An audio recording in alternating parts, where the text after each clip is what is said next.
and they're off. And Brother Derek breaking alertly, heading east.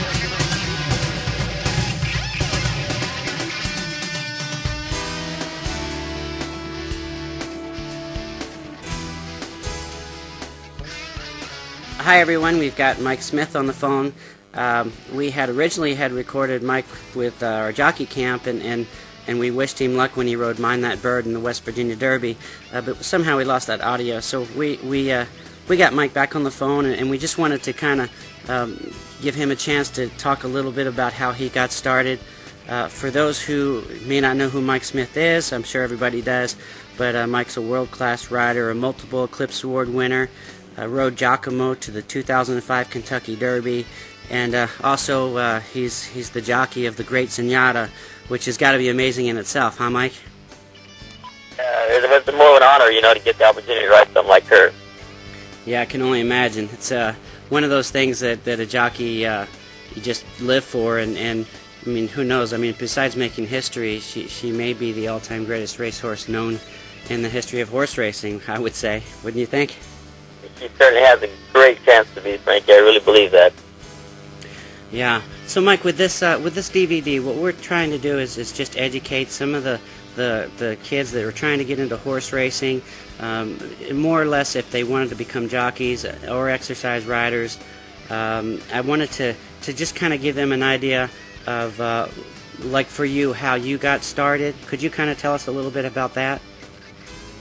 Yeah, I was real fortunate when I got started, Frankie. I lived in my grandfather's ranch, and he had a few racehorses there, and my uncle just lived up the road a few miles, and he trained and broke a lot of horses for a lot of different people. And my father rode for a while, so I was kind of just born into the game, more or less. I mean, it wasn't pushed on me to ride, but that's all I had around me, and that's all I ever wanted to do. So I was blessed to have the opportunity to get on horses. It was really pretty easy for me to at least find horses to ride and learn how to do it. Yeah, and that's great. I mean, the convenience is kind of like a jackpot, because so many people just don't even know where to start or how to begin. Where was that in? Was that in New Mexico? Yes, that was New Mexico, a little town called Jockey, New Mexico. Uh-huh. Well, that's thanks for sharing that, Mike. And how about as far as weight goes? Were you always a natural lightweight, or do you work at it? What can you tell us a little bit about that?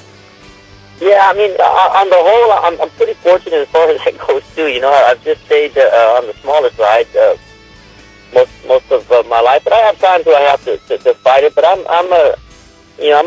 like to do it the natural way. I hit the gym a lot, Frankie. I hike, I run a lot. I'm more of a health nut. Actually, if I'm not riding a horse, you'll probably find me in the gym most of the time.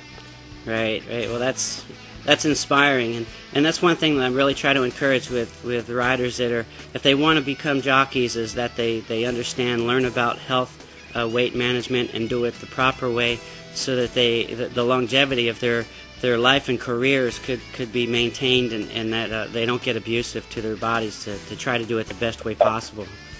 Yeah, I totally agree. I mean, if you want to last in this game, you got to do it the right way, and then it's not all necessarily about when this game is over, buddy, you got the rest of your life to live, so you certainly want to take care of yourself. Yeah, thanks, Mike. And just to wrap it up, whatever advice, like just off the top of your head, if you had maybe one or two things that you really think that someone should focus, if they want to get into this business and they really want to become riders, what would be your best advice, would you think? Well, I mean, for me, I think my advice is once you've gotten to the game and you've gotten to where you're a young rider, a young apprentice, and you're in the jockey, and if you're fortunate enough to make it that far, it's just to really watch, Frankie. I mean, really watch, really pay attention, open yourself up, ask a lot of questions. Never stop learning. I mean, there's a lot of things to learn. There's so much to learn, a lot of right things to do, a lot of wrong things to do, and just really, really pay attention. And ask a lot of questions. I was blessed. I was around a lot of great riders, and man, I mean, I was in there just asking 100 questions all day long. I mean, you think that it would bother them, but they actually really appreciate it, believe it or not.